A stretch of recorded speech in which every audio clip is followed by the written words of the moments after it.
ఓం శ్రీ సాయినాథాయ నమః. శ్రీ సాయి సచ్చరిత్రం 39వ అధ్యాయం ప్రస్తావన. భగవద్గీత శ్లోకంనకు బాబా చెప్పిన అర్థం. సమాధి మందిర నిర్మాణం. ఈ అధ్యాయంలో భగవద్గీత యందు గల ఒక శ్లోకమునకు బాబా చెప్పిన అర్థమున్నది. కొందరు బాబాకు సంస్కృతం తెలియదనియు అది నానాసాహెబ్ చందోర్కర్ చెప్పినదనియు ననుటచే హేమాడ్ పంతు 50వ అధ్యాయంలో ఈ సంగతిని విశదీకరించెను. 2 అధ్యాయములలోనూ నొక విషయం ఉండుటచే రెండును ఇందులో పొందుపరచడమైనది. ప్రస్తావన. షిరిడీ పవిత్రమైనది, ద్వారకామయి పావనమైనది. ఏలయన శ్రీ సాయి అచటనే నివసించుచు తిరుగుచు మసలుచు తుదకు అక్కడనే మహాసమాధి పొందిరి. షిరిడీ గ్రామ ప్రజలు ధన్యులు. వారు సర్వ కార్యములను బాబా నెరవేర్చుచుండెను. బాబా వారి కొరకే చాలా దూరం నుండి ఎచ్చటకు వచ్చెను. మొదట షిరిడీ చాలా చిన్న గ్రామం. సాయిబాబా అచ్చట నివసించుటచే దానికి గొప్ప ప్రాముఖ్యం వచ్చెను. తుదకది పవిత్రమైన యాత్రాస్థలమాయెను. అచ్చట నుండి స్త్రీలు కూడా ధన్యులు. బాబా యందు వారి భక్తి నిస్సంశయంగా పరిపూర్ణమైనది. బాబా మహిమను వారు స్నానం చేయనప్పుడు, విసిరినప్పుడు, రుబ్బునప్పుడు, ధ్యానం దంచునప్పుడు, తదితర గృహకృత్యములు చేయనప్పుడు పాడుచుండెడు వారు. వారి భక్తి ప్రేమలు పావనములు. వారు చక్కని పాటలు పాడుచుండెడువారు. అవి పాడిన వారికి విన్నవారికి మనశ్శాంతి కలగచేయుచుండెను. భగవద్గీత శ్లోకమునకు బాబా చెప్పిన అర్థము. బాబాకు సంస్కృతము వచ్చునని నమ్మువారు ఉండరు.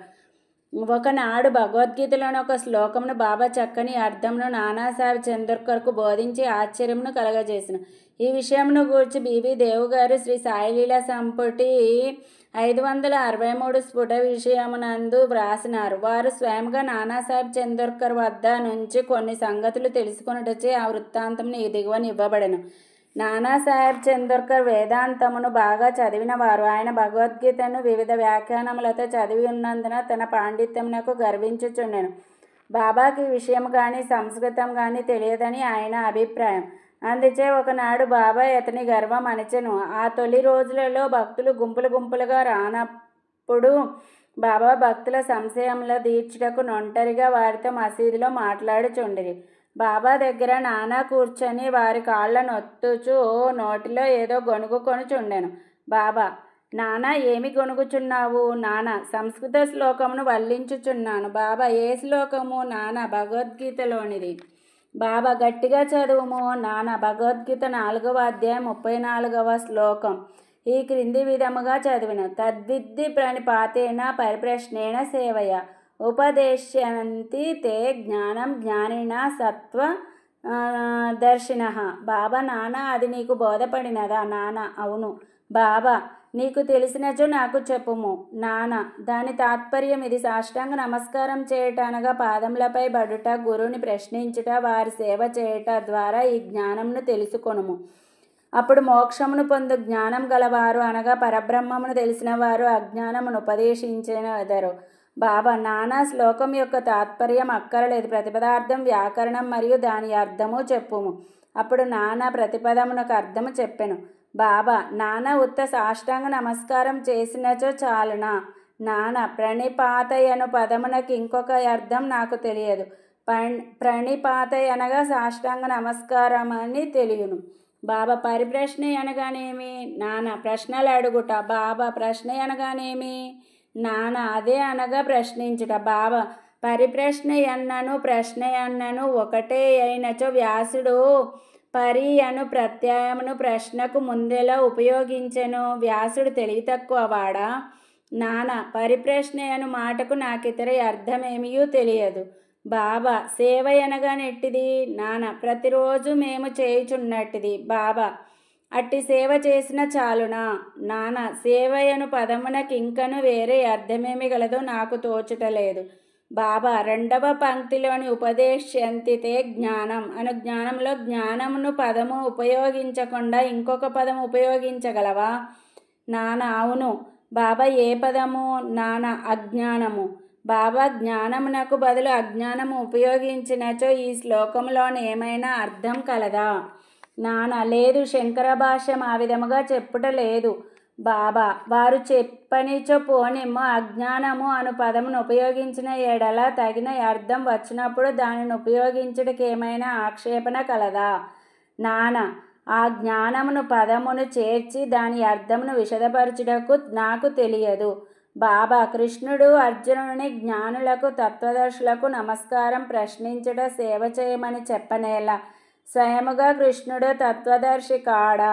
వారు నిజముగా జ్ఞానమూర్తియే కదా నాన్న? అవును, అతడు తత్వదర్శియే. కానీ అర్జునుని ఇతర జ్ఞానులనేలా సేవించుమనెనో నాకు తోచటలేదు. బాబా నీకది బోధపడలేదా? నాన్న సిగ్గుపడెను. అతని గర్వం అణిగెను. అప్పుడు బాబా ఇట్లు వ్యాఖ్యానించెను: జ్ఞానుల ముందు ఉత్త సాష్టాంగ నమస్కారం చేసినచో సరిపోదు. మనము సద్గురువునకు సర్వస్య శరణాగతి చేయవలను. ఊరక ప్రశ్నించుట చాలదు. దుర్బుద్ధితో గాని, దొంగ ఎత్తుతో గాని, వారిని బుట్టలో వేయుటకు గాని, వారి తప్పులను పట్టుటకు గాని, పనికిమాలిన ఆసక్తితో గాని అడగకూడదు. నిజముగా తెలిసికొని దానితో మోక్షము పొందుటకు గాని, ఆధ్యాత్మికాభివృద్ధికి గాని అడగవలెను.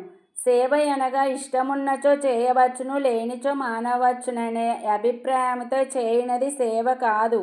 శరీరం తనది కాదని, దానికి తాను యజమాని కాదనియు, శరీరం గురువుగారిదనియు, వారి సేవ కొరకే శరీరం ఉన్నదనియు భావింపవలను. ఇట్లు చేసినచో సద్గురువు శ్లోకంలో చెప్పబడిన జ్ఞానమును బోధించును. గురువు అజ్ఞానమును బోధించుననగా నాన్నకు అర్థం కాలేదు. బాబా జ్ఞానము ఉపదేశం ఎట్లగును అనగా సాక్షాత్కారం బోధించుట ఎట్లు అజ్ఞానమును నశింపజేయుటయే జ్ఞానము.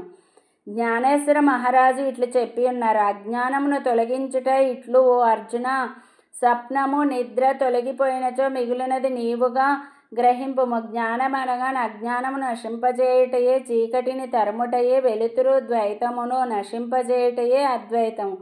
ద్వైతమును నశింపజేసదమనగా అద్వైతమును గూర్చి చెప్పుట. చీకటిని నశింపజేసదమనినచో వెలుతురు గూర్చి చెప్పుట. అద్వైతమును పొందవలన అనినచో ద్వైతమును భావమును మనలో నుంచి తీసివేయవలను. అది ఏ అద్వైతమును పొందు జ్ఞానం. ద్వైతములోనే ఉండి అద్వైతమును గూర్చి మాట్లాడగలవారెవరు? ఎవరైనా నట్లు చేసినచో నా స్థితిలోనికి వారు రానిదే. వారికి అది ఎట్లు తెలియనో దానిని ఎట్లు పొందెదరు? శిష్యుడు గురువు వలె జ్ఞానమూర్తియే. వీరిద్దరికీ భేదమనగా గ్రహించు తీరు గొప్ప సాక్షాత్కారము. ఆశ్చర్యకరమైన మానవాతీత సత్వము, మహాశక్తిమత్వము మరియు ఐశ్వర్య యోగము. సద్గురువు నిర్గుణుడు సచ్చిదానందుడు. వారు మానవాకారమున అవతరించుట, జగత్తును మానవాళిని ఉద్ధరించుట మాత్రమే. దానివలన వారి అసలైన నిర్గుణ స్వభావము కొంచెము కూడా వికారము చెందదు. వారి సత్వస్వరూపం దైవక శక్తి జ్ఞానము తరుగకుండా నుండును. శిష్యుడు కూడా నట్టి స్వరూపము గలవాడే. కానీ అతని అనేక జన్మల అజ్ఞానము తానే శుద్ధ చైతన్యమును సంగతిని కప్పివేయును. అతడు నేను సామాన్య నికృష్ట జీవుడను అనుకొనును. గురువు ఈ అజ్ఞానమును మూలముతో తీసివేయవలెను. తగిన ఉపదేశమునివ్వవలెను. లెక్కలేనన్ని జన్మల నుంచి సంపాదించిన అజ్ఞానమును గురువు నిర్మూలించి ఉపదేశించవలెను. ఎన్నో జన్మల నుంచి తాను నికృష్ట జీవుడని అనుకోను శిష్యునికి గురువు నీవే దైవము, శక్తియుతుడవు, ఐశ్వర్యశాలివి అని బోధించును. అప్పుడు శిష్యుడు కొంచెం కొంచెంగా తానే దైవమని గ్రహించును. తాను శరీరమనియు, తానొక జీవిననియు లేదా అహంకారమనియు, దేవుడు లోకం తనకంటే వేరేనియో తలంచు నితాంత భ్రమ. అనేక జన్మల నుంచి వచ్చుచున్న దోషం, దానిపైన ఆధారపడి చేసిన కర్మల నుండి వానికి సంతోషం, విచారం ఈ రెంటి యొక్క మిశ్రమం కలుగును. ఈ భ్రమను, ఈ దోషమును, ఈ మూల అజ్ఞానమును గూర్చి అతడు విచారం ఆరంభించవలెను. ఈ అజ్ఞానం ఎట్లు అంకురించినది, అది ఎక్కడనున్నది అను దానిని చూపుటయే గురూపదేశం అందరు. ఈ దిగువ వివరించినవి అజ్ఞాన లక్షణములు. నేను జీవిని, శరీరమే ఆత్మ, భగవంతుడు ప్రపంచం, జీవుడు వేర్వేరు. నేను దేవుడను కాను, శరీరం ఆత్మ కాదని తెలిసికొనకుండుట. దేవుడు జీవుడు ప్రపంచం ఒకటే అని తెలియకుండుట. ఈ తప్పులన్నీ చూపించనిదే శిష్యుడు దేవుడనగా, ప్రపంచమనగా, శరీరమనగా నేమో తెలియజాలడు. వానితో వానికి ఎట్టి సంబంధం కలదో, ఒకటి ఇంకొకటి కంటే వేరైనది లేక రెండును ఒకటేనా అనే సంగతి గ్రహింపజాలడు. ఈ సంగతులను బోధించుటకు వాని అజ్ఞానము నశింపజేయుటకు చెప్పునది జ్ఞానమా అజ్ఞానమా? జ్ఞానమూర్తి అయిన జీవునకు జ్ఞానోపదేశం చేయనేలా. ఉపదేశమనున్నది వాని తప్పును వానికి చూపి వాని అజ్ఞానమును నశింపజేయుట కొరకే. బాబా ఇంకనో ఇట్లనను, పనిపాతిమనగా శరణాగతి చేయుట. శరణాగతి అనగా తను, శరీరము, మనస్సు, ధనములు, ఐశ్వర్యములను అర్పించుట. శ్రీకృష్ణుడు అర్జునుని ఇతర జ్ఞానులను ఆశ్రయించుమననేల. సద్భక్తుడు సర్వం వాసుదేవమయముగా భావించును. భక్తుడు ఏ గురువైనను శ్రీకృష్ణునిగానే భావించును. గురువు శిష్యుని వాసుదేవుడుగాను, శ్రీకృష్ణుడు ఇద్దరిని తన ప్రాణం ఆత్మలుగాను భావించును. అటువంటి భక్తులు గురువులు గలరని శ్రీకృష్ణుడు తెలిసియుండుటచే వారిని గూర్చి అర్జునునికి చెప్పెను. అట్టి వారి గొప్పతనం హెచ్చి ఎందరికీ తెలియవలననియే కృష్ణుడు అట్లు పేర్కొనను. సమాధి మందిర నిర్మాణం. బాబా తాను నిశ్చయించుకొనిన పనుల గూర్చి ఎప్పుడునూ మాట్లాడువారు కారు, ఏమీ సందడి చేయువారు కారు. సంగతి దర్శన సందర్భంలను వాతావరణం మిక్కిలి యుక్తిగా నేర్పరిచి తప్పనిసరి పరిస్థితులు కలిగించుచుండువారు. అందుకు సమాధి మందిరం నిర్మాణం ఒక ఉదాహరణ. నాగపూర్ కోటీశ్వరుడు శ్రీమాన్ బాపూసాహెబ్ బూటీ షిరిడీలో సకుటుంబంగా నుండేవాడు. అతనికి అతడి సొంత భవనం ఉండినా బాగుండునని ఆలోచన కలిగెను. కొన్నాళ్ల పిదప దీక్షిత్ వాడలో నిద్రించుచుండగా అతనికి ఒక దృశ్యం కనిపించెను. బాబా స్వప్నంలో నగుపడి ఒక వాడాను మందిరంతో సహా నిర్మించుమనను. అచ్చట నిద్రించుచున్న శ్యామకు కూడా అట్టి దృశ్యం కనిపించెను. బాపూసాహెబ్ లేచి శ్యామ ఏడ్చుచుండుట చూచి కారణం అడిగెను. శ్యామ ఇట్లు చెప్పెను, బాబా నా దగ్గరకు వచ్చి ఒక మందిరంతో సహా వాడాను నిర్మింపుము, నేను అందరి కోరికలను నెరవేర్చదనెను. బాబా ప్రేమ మధురమైన పలుకులు విని భావావేశమున మయమరిచితిని. నా గొంతుక యాడ్చుకొని పోయాను. నా కండ్ల నుండి నీరు కార్చుండెను. నేను ఏడ్చుట మొదలెడితిని. వారిద్దరి దివ్య స్వప్నములు ఒకటే అయినందులకు బాపూసాహెబ్ బూటీ విస్మయం అందెను. ధనవంతుడగుట చేతను, చేతనైన వాడగుట చేతను అచ్చటొక వాడను నిర్మించుటకు నిశ్చయించుకొని మాధవరావు సహాయంతో ఒక ప్లాన్ గీసెను.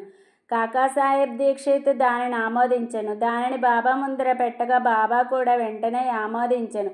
కట్టుట ప్రారంభించిరి. శ్యామ పర్యవేక్షణ చేయుచుండెను. భూమ్యా పరిగృహం భూగృహం బావి పూర్తి అయ్యెను.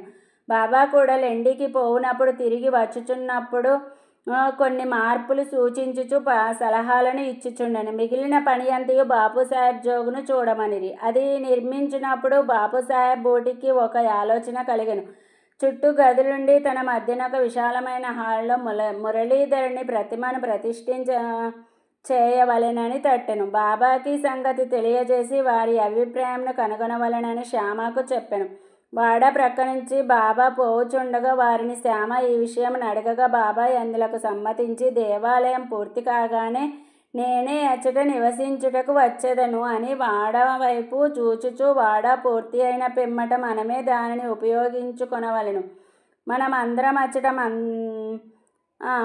నుందాము. అందరూ కలిసిమెలిసి ఆడుకొందాము. ఒకరినొకరు కౌగిలించుకొని సంతోషంతో నుండవచ్చును అనెను. దేవస్థాన మధ్య మందిరం కట్టుటకది తగిన శుభ సమయమాయని శ్యామ అడుగగా బాబా సమ్మతించుటచే శ్యామ కొబ్బరికాయ తెచ్చి పగలగొట్టి పనిని ప్రారంభించెను.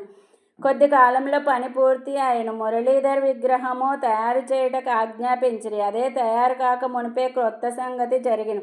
బాబాకు తీవ్రమైన జ్వరం వచ్చెను. వారు కాయంను విడుచుటకు సిద్ధముగా నుండిరి. బాపూసాహెబ్ మిక్కిలి విచారగ్రస్తుడాయన, నిరాశపడెను. బాబా సమాధి చెందినచో తన వాడ బాబా పాదములచే పవిత్రం కాదనియు, తాను మదుపు పెట్టిన 1,00,000 రూపాయలు వ్యర్థమగుననియూ చింతించెను. కానీ బాబా సమాధి చెందక ముందు నన్ను రాతివాడాలో నుంచుడు అన్నట్టి పలుకులు బాపూసాహెబ్కే గాక అందరికీ ఊరట కలిగించెను. సకాలమున బాబా పవిత్ర శరీరమును మధ్య మందిరంలో పెట్టి సమాధి చేసిరి. ఇట్లు మురళీధరుని కొరకు నిర్ణయించిన స్థలమునందు బాబాను సమాధి చేయుటచే బాబాయే మురళీధరుడని, బూటీవాడాయే సమాధి మందిరం అనియో అర్థం గ్రహించవలను. వారి విచిత్ర జీవితం లోతును కనుగొన శక్యం కాదు. తాను కట్టించిన వాడలో బాబా పవిత్ర శరీరం సమాధి అగుటచే బాపూసాహెబ్ బూటీ మిగుల ధన్యుడు, అదృష్టశాలి. 39వ అధ్యాయం సంపూర్ణం. సద్గురు శ్రీ సాయి నాదార్పణమస్తు. శుభం భవతు.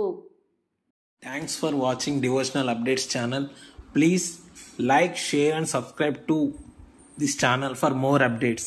Thank you.